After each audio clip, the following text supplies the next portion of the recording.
Women's college में ही जदयू के चारों पैनल को इक्वल वोट क्यों आता है? पांचों पैनल को इस चुनाव में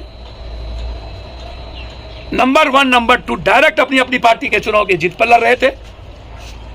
हमारा संगठन कंप्लीट छात्र इकाई चुनाव लड़ रही थी। हमने कहीं एक बार भी 20-20 एमएलए लगाए गए थे आरजेडी की तरफ से, जदयू की तरफ से पूरे ललन बाबू का नेतृत्व और उमेश जी देख रहे थे, और हमारा सिर्फ छात्र लीडरशिप और हमारे प्रभारी।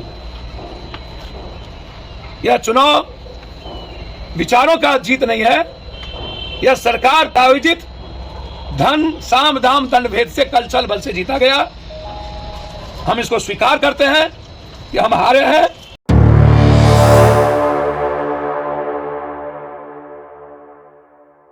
इसमें यही बात पूरे हमने अपनी कमजोरी को स्वीकार तो किया ही कि हमारे अध्यक्ष मनीष यादव जी, जिनको पटना यूनिवर्सिटी के छात्रों ने और पटना ने चुनाव जिताया था, उसके बाद हमने बहुत काम किए, बहुत संघर्ष किए वीमेंस कॉलेज के लिए, अन्य सवालों पर, एडमिशन के मामले को लेकर। और जब भी पटना में बाढ़ और कोरोना आई, हमारे छात्रों ने हमारा सबसे ज़्यादा साथ दिया। जब भी कोई आंदोलन हुई, यूपीएससी का, बीपीएससी का, छात्र हमेशा लड़ते थे। हम उसको सही तरीके से पहुंचाने की,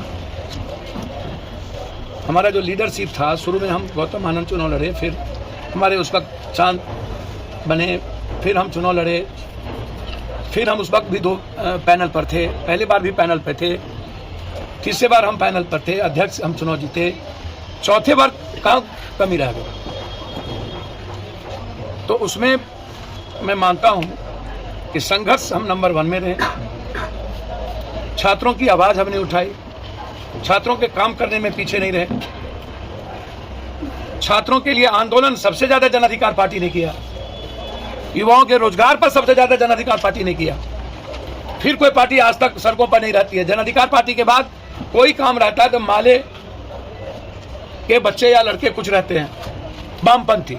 इसके अलावा किसी कोई पार्टी को मतलब आंदोलन से नहीं, कोई पार्टी, सत्ताधारी पार्टी को तो मतलब ही नहीं है। और अब भी जो सत्ताधारी पार्टी चुनाव जीती है, वो छात्रों का कॉज क्या उठाएगा? सेमेस्टर का कॉज क्या उठाएगा? वो एग्जामिनेशन का कॉज क्या उठाएगा?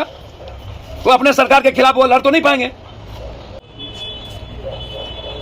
सेंट्रल यूनिवर्सिटी तो इसको तब भी बन जाना चाहिए जब यूपीए की सरकार थी। सच में यूपीए की सरकार में हम सेंट्रल यूनिवर्सिटी क्यों नहीं बना पाए? जब नीतीश जी अटल जी के साथ थे, तब भी सेंट्रल स्कूल यूनिवर्सिटी बन जाना चाहिए था। सेंट्रल यूनिवर्सिटी पटना बनेगा ही पप्पू यादव से, एक यूनिवर्सिटी नहीं बनेगी। जिस दिन हम आएंगे सरकार में, सबसे पहला निर्णय होगा मेरा, पटना यूनिवर्सिटी को सेंट्रल यूनिवर्सिटी बनाकर भारत का नंबर 1 बनाना। और हम 2 यूनिवर्सिटी बनाएंगे बिहार में, सेंट्रल यूनिवर्सिटी। आपको मैं बता दूं, ये लोग नहीं कर पाए सत्ता में रह के, लंबे समय तक बीपी सिंह से लेकर सत्ता में रहे। सिर्फ भाजपा को गाली देने से नहीं होगा, ये लड़ेंगे क्या? और दूसरी बात, सारे छात्रों के निर्णय के अनुसार सारी कमेटी डिसॉल्व कर दी टोटल। हम जून जुलाई में चुनाव है, हमने शुरू कर दी तैयारी। पूरे बिहार के यूनिवर्सिटी की तैयारी हमने आज से ही शुरू कर दी। बिल्कुल हम बैठते नहीं हैं, हमारी छात्र इकाई बैठेगी नहीं। 1 सप्ताह के अंदर पूरी कमेटी बन जाएगी। नैतिकता का बेमिसाल हमारे प्रदेश अध्यक्ष ने कायम किया, उन्होंने इस्तीफा दिया। लेकिन यह चुनाव जदयू के विचारों की चुनाव नहीं है। इस चुनाव में वीमेंस कॉलेज की प्रिंसिपल चुनाव के समय सीएम हाउस क्यों गए, डिप्टी सीएम हाउस क्यों गए? वीमेंस कॉलेज में ही जदयू के चारों पैनल को इक्वल वोट क्यों आता है? पांचों पैनल का है। इस चुनाव में नंबर 1 नंबर 2 डायरेक्ट अपनी अपनी पार्टी के चुनाव की जीत पर लड़ रहे थे।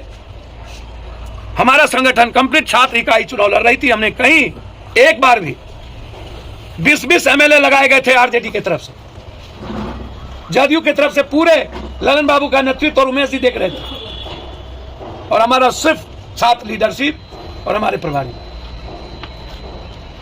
यह चुनाव विचारों का जीत नहीं है, यह सरकार प्रायोजित धन साम दाम दंड भेद से कल छल बल से जीता गया। हम इसको स्वीकार करते हैं कि हम हारे हैं। हम फिर छात्रों का विश्वास जीतेंगे। छात्रों के परिवार और सबके साथ हमारा व्यक्तिगत और पारिवारिक रिश्ता है। हम उस विश्वास के साथ पटना यूनिवर्सिटी के विचार और गौरव को वापस करें।